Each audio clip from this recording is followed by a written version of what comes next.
नमस्कार मेरे प्यारे साथियों, क्रैक परीक्षा में आप सभी का हार्दिक स्वागत है। मैं हूं अमित, लेकर आया हूं आरआरसी ग्रुप डी के फेज 3 फेज 4 के जितने भी साइंस और जीके के क्वेश्चंस हैं उसको। फ्रेंड्स, इसको जरूर आप एक बार देखिएगा। फ्रेंड्स, हमारा जो पहला क्वेश्चन है वो ये है कि पीएसएलवी C-50 से कौन सा सैटेलाइट कहाँ से लॉन्च किया गया है। फ्रेंड्स, हम आपको बता दें जो पीएसएलवी C-52 है वो रॉकेट लॉन्चर है। हम आपको बता देते हैं ये सैटेलाइट को लॉन्च करती है। तो ये कहाँ से हुई है, तो फ्रेंड्स हम आपको बता दें कि आंध्र प्रदेश के श्रीहरिकोटा के श्री सतीश धवन अंतरिक्ष केंद्र के द्वारा सभी मतलब जो सैटेलाइट है वो लॉन्च किया गया है पीएसएलवी C-55 के द्वारा। फ्रेंड्स, हम चलते हैं अगले प्रश्न की तरफ। हमारा जो अगला प्रश्न है वो क्या है, वो ये है कि उत्तल दर्पण में अगर वस्तु दर्पण के सामने रखेंगे तो कैसा प्रतिबिंब बनेगा। तो फ्रेंड्स, हम आपको बता देते हैं कि जैसे कि मान लीजिए उत्तल दर्पण है, तो उत्तल दर्पण में अगर आप मान लीजिए कि कहीं भी रखेंगे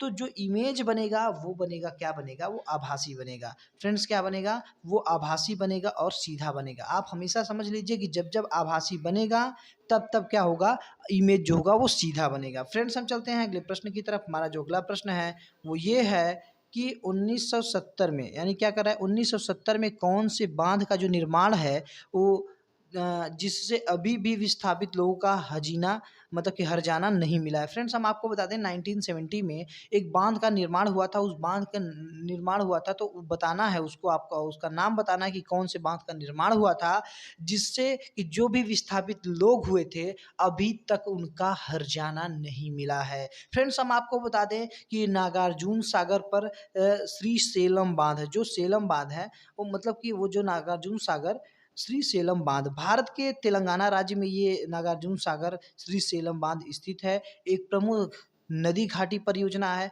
इसका जो नामकरण है वो बौद्ध विद्वान नागार्जुन जी के नाम पर की गई है। फ्रेंड्स, हम आपको ये भी बता देते हैं कि इस बांध को बनाने की जो परिकल्पना हुई थी वो 1903 में ब्रिटिश राज के समय में की गई थी। बांध की नींव तत्कालीन प्रधानमंत्री पंडित जवाहरलाल नेहरू ने रखी थी। फ्रेंड्स, हम आपको बता देते हैं अगला क्वेश्चन। हमारा जो अगला क्वेश्चन है वो ये है कि पीवी सिंधु ने स्विस ओपन का खिताब किस वर्ष जीता। फ्रेंड्स, हम आपको बता देते हैं कि 2022 यानी कि 2022 में पीवी सिंधु ने स्विस ओपन 2022 के महिला एकल का खिताब जीता है। टूर्नामेंट में अपना लगातार ये दूसरा फाइनल मतलब कि ये खेली हैं और 2 बार की ये ओलंपिक पदक पीवी सिंधु हैं, विजेता हैं। थाईलैंड की खिलाड़ी को क्या था कि 49 मिनट तक चले मुकाबले में 21-16 और 21-8 से हराया है। फ्रेंड्स, हम चलते हैं अगले प्रश्न की तरफ। हमारा जो अगला प्रश्न है वो ये है कि प्रथम पंचवर्षीय योजना कब तक चली, उसका टाइम पीरियड पूछा है। तो फ्रेंड्स, हम आपको बता दें कि 1951 से लेकर 1956 यानी कि 5 वर्ष का ये प्रथम पंचवर्षीय योजना का टाइम पीरियड है। फ्रेंड्स, हम आपको बता दें कि जो मतलब कि प्रथम पंचवर्षीय योजना है वो हैरेड डोमर मॉडल पर आधारित है। इस योजना के जो अध्यक्ष थे वो जवाहरलाल नेहरू और उपाध्यक्ष जो थे गुलजारी लाल नंदा जी थे। फ्रेंड्स, हम चलते हैं अगले प्रश्न की तरफ। हमारा जो अगला प्रश्न है वो क्या है, वो ये है कि फ्रेंड्स उत्तल लेंस पर वस्तु की जो लंबाई है वो 4 सेंटीमीटर है। अगर वस्तु 30 सेंटीमीटर पर रखी है और फोकस 20 सेंटीमीटर है तो प्रतिबिंब की ऊंचाई कितनी होगी। देखिए पूछ रहा है क्या, देखिए उत्तल लेंस पर वस्तु की लंबाई यानी कि क्या है, ये हाइट ऑफ ऑब्जेक्ट है। क्या है, हाइट ऑफ ऑब्जेक्ट है। हाइट ऑफ ऑब्जेक्ट क्या हो जाएगा, 4 सेंटीमीटर में हो जाएगा और ये प्लस में रहेगा। क्यों, क्योंकि आपका प्रिंसिपल एक्सिस से ऊपर है। ये प्रिंसिपल एक्सिस से ऊपर रहता है तो प्लस में, प्रिंसिपल एक्सिस से नीचे रहता है तो माइनस में रहता है। फ्रेंड्स, हम आपको बता देते हैं कि कह रहा है कि वस्तु 30 सेंटीमीटर पे, अगर यहाँ पर यू की बात करें, यहाँ पे अगर यू की बात करें मतलब कि वस्तु की दूरी की बात करें तो 30 सेंटीमीटर और ये क्या हो जाएगा, माइनस में हो जाएगा क्योंकि लेंस से बाईं तरफ वस्तु रखी गई है तो -30 सेंटीमीटर। फ्रेंड्स, हम आपको बता दें जो उत्तल लेंस की जो फोकस दूरी होती है वो प्लस में होती है, 20 सेंटीमीटर दिया गया है। तो फ्रेंड्स क्या है, अब ये पूछ रहा है कि प्रतिबिंब की ऊंचाई कितनी होगी। तो सबसे पहले हम लोग क्या करते हैं, यू और एफ दिया है तो हम सबसे पहले वी निकाल लेते हैं। तो फ्रेंड्स फार्मूला क्या होता है फोकल लेंथ की, 1/f = 1/v - 1/u होता है। फ्रेंड्स, ये फार्मूला आता है, बस इसी फार्मूले पे हमको रख देना है। तो फ्रेंड्स क्या करेंगे, तो 1/f क्या है आपका 20 सेंटीमीटर है और क्या हो जाएगा 1/v, तो 1/v नहीं दिया है तो v कर लेते हैं और -1 अपान क्या हो जाएगा, -30 सेंटीमीटर हो जाएगा, u ये है। अब फिर हम इसको सॉल्व करेंगे तो 1 अपान एफ इजिकल टू कितना हो जाएगा, 1 अपान एफ इजिकल टू 1 अपान कितना हो जाएगा 20 माइनस में हो जाएगा 1 अपान 30। इसे सॉल्व करेंगे तो जो v इजिकल टू आएगा, v इजिकल टू पॉजिटिव में आएगा 60 सेंटीमीटर। इसका मतलब कि जो वस्तु मतलब कि जो इमेज बनेगी वो बनेगी दाएं, लेंस के दाएं साइड बनेगी, इसलिए पॉजिटिव में है। फ्रेंड्स जब v आ गया, u आ गया तो आवर्धन जो क्षमता होती है, आवर्धन क्षमता जो होती है फ्रेंड्स वो होती है v बाई यू होती है, v बाई यू। और हाइट के टर्म में देखा जाए तो H I upon H O, यानी कि height of image upon height of object होता है। तो फ्रेंड्स इसी के फार्मूले पे हमें रख देना है। तो जानते हैं कि v जो हो जाएगा वो 60 है और जो u हो जाएगा -30 है और जो एच आई है यही तो निकालना है, हाइट ऑफ इमेज। और हाइट ऑफ ऑब्जेक्ट जो है वो 4 सेंटीमीटर है। ये कैंसिल हो जाएगा, 30 दूनी 60 हो जाएगा आपका, अभी 4 दूनी 8 है, यानी कि एच आई जो हो जाएगा वो कितना हो जाएगा, -8 सेंटीमीटर। माइनस जो है ये प्रदर्शित करता है कि ये प्रिंसिपल एक्सिस से नीचे की दिशा में है, नीचे की डायरेक्शन में है। तो ये आ गया प्रतिबिंब की ऊंचाई। तो फ्रेंड्स ये प्रतिबिंब की ऊंचाई कितनी है, 8 सेंटीमीटर हो जाएगी। फ्रेंड्स हम चलते हैं अगले प्रश्न की तरफ। हमारा अगला प्रश्न ये है कि ये देखिए यहाँ पे क्या है कि केमिकल रिएक्शन है कि बेरियम क्लोराइड और पोटेशियम सल्फेट है। तो इसका जो रिएक्शन है उसमें क्या बनेगा। फ्रेंड्स हम आपको बता दें मतलब कि ये अगर जो बेरियम क्लोराइड है, बेरियम क्लोराइड और प्लस जो पोटेशियम सल्फेट है, पोटेशियम सल्फेट, तो इसका जो रिएक्शन बनेगा वो क्या बनेगा। तो उसका रिएक्शन बनेगा ये हो जाएगा पोटेशियम सल्फेट हो जाएगा, पोटेशियम क्लोराइड हो जाएगा। तो ये पोटेशियम क्लोराइड यानी कि KCl हो जाएगा, प्लस ये क्या हो जाएगा, बेरियम सल्फेट हो जाएगा। बेरियम क्या हो जाएगा, सल्फेट हो जाएगा, BaSO4 हो जाएगा। फ्रेंड्स यही आपका रिएक्शन में प्रोडक्ट मिलेगा। हम आपको बता दें ये डबल डिस्प्लेसमेंट रिएक्शन का एग्जांपल है फ्रेंड्स। क्यों, क्योंकि बेरियम सल्फेट के साथ मैनेज हो जा रहा है और पोटेशियम के साथ क्लोराइन, जबकि क्लोरीन क्या है, बेरियम के साथ है, सल्फेट पोटेशियम के साथ है। फ्रेंड्स ये चलते हैं अगले प्रश्न की तरफ। हमारा जो अगला प्रश्न है वो क्या है कि राम जी ने कह रहा है कि राम जी ने जिस दिन रावण का वध किया था उसके अवसर पर कौन सा त्यौहार मनाया जाता है। तो उसके अवसर पर आपको हम बता दें दशहरा मनाया जाता है, ये सभी को पता है। और इसका एक अन्य नाम भी है, विजयदशमी है, हिंदुओं का एक प्रमुख त्यौहार है। फ्रेंड्स हम आपको बता देते हैं कि भगवान राम ने इसी दिन रावण का वध किया था और देवी दुर्गा ने नवरात्रि एवं 10 दिन के युद्ध के उपरांत महिषासुर पर विजय प्राप्त की थी। इसे असत्य पर सत्य की विजय के रूप में मनाया जाता है। फ्रेंड्स हम चलते हैं अगले प्रश्न की तरफ। हमारा जो अगला प्रश्न है वो क्या है कि निम्न ऑप्शन में से कौन सा विद्युत का सुचालक है। फ्रेंड्स हम आपको बता देते हैं कि जो कांच होता है वो टोटली क्या होता है, आपका कुचालक होता है विद्युत का। और जो लकड़ी का बुरादा होता है वो भी क्या होता है, कुचालक होता है। प्लास्टिक जो होता है वो भी कुचालक होता है। फ्रेंड्स हम आपको बता देते हैं जो नमक होता है इसमें क्या होता है, आयन होते हैं। फ्रेंड्स इसमें क्या होते हैं, आयन होते हैं, इसके कारण ये विद्युत का क्या होता है, सुचालक होता है, कंडक्टर होता है। फ्रेंड्स हम चलते हैं अगले प्रश्न की तरफ। हमारा जो अगला प्रश्न है वो ये है कि 2022 में पहली बार किस देश ने थॉमस कप जीता था। फ्रेंड्स हम आपको बता दें कि जो 2022 में पहली बार किस देश ने थॉमस कप जीता था, तो हम आपको बता दें भारत, यानी कि ऑप्शन नंबर ए जो हो जाएगा वो करेक्ट हो जाएगा। भारत ने क्या किया था, बैडमिंटन में थॉमस कप जीत कर पहली बार 2022 में पहली बार थॉमस कप जीत कर मान बढ़ाया देश का। और भारत ने ये जो कप है वो 73 साल में पहली बार बैडमिंटन का ये स्विस खिताब जीता। फ्रेंड्स हम चलते हैं अगले प्रश्न की तरफ। हमारा जो अगला प्रश्न है वो क्या है कि कह रहा है कि एक लेंस का जो फोकल लेंथ है वो दिया है 40 सेंटीमीटर दिया है, एफ इजिकल टू कितना दिया है, 40 सेंटीमीटर दिया है। तो उसकी क्षमता ज्ञात करनी है, तो क्षमता ज्ञात करनी है, तो क्षमता क्या हो जाएगी, यानी कि जो कैपेसिटी हो जाएगी 1/f हो जाएगी, वो भी मीटर में।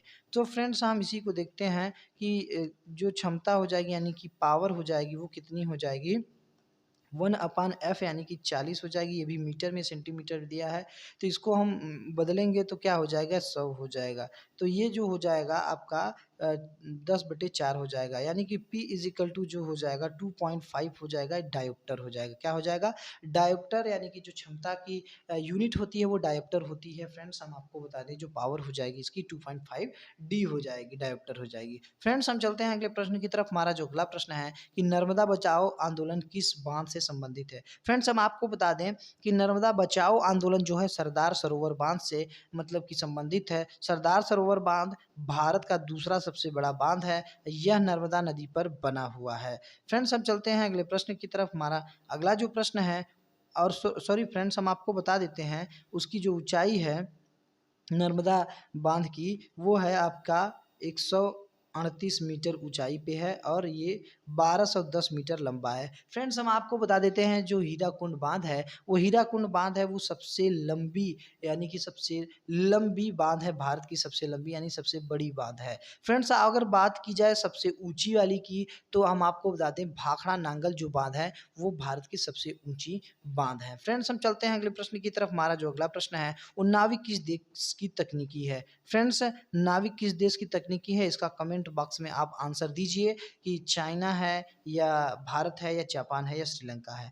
फ्रेंड्स हम चलते हैं अगले प्रश्न की तरफ। हमारा जो अगला प्रश्न है वो क्या है कि हमारा जो अगला प्रश्न है वो ये है कि पीढ़ी दर पीढ़ी वंशानुगत वृद्धि के लिए क्या जरूरी है। तो फ्रेंड्स हम आप जानते हैं कि डीएनए डीऑक्सी राइबोन्यूक्लिक एसिड होता है, ये बहुत ही जरूरी होता है।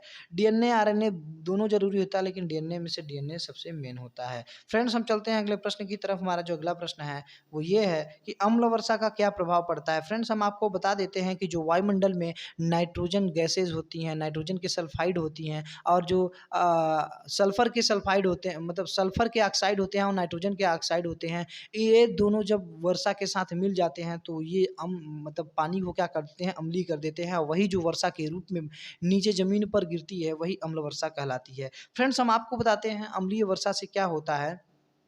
अम्लीय वर्षा के कारण जल में जो उपस्थित जो शैवाल होते हैं और जो भी मतलब कि वनस्पति होती हैं छोटी छोटी, और जो छोटी छोटी जीव जंतु होते हैं वो क्या होते हैं, वो समाप्त हो जाती हैं। हम आपको बता दें तालाब नदी समुद्र की जो इसीलिए क्या होती है, जो उसकी पारिस्थितिकीय तंत्र होती है वो क्या हो जाती है, डिसबैलेंस हो जाती है, और पानी में घुल कर उनका उस पानी को क्या करती हैं, एक तरीके से विषाक्त कर देती हैं। एसिडिक नेचर जो कि कोरोजन बहुत ज़्यादा करती हैं और उसमें जितने भी वनस्पति होती हैं वो सब खत्म हो जाती हैं।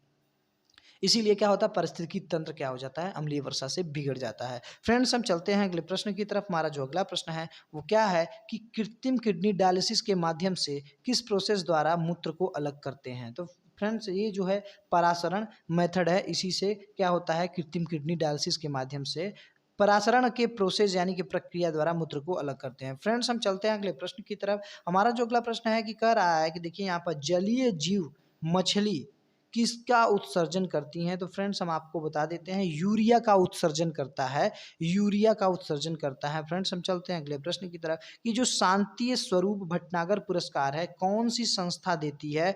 तो CSIR संस्था देती है। CSIR का मतलब होता है औद्योगिक अनुसंधान परिषद, औद्योगिक अनुसंधान परिषद, वैज्ञानिक और औद्योगिक अनुसंधान परिषद।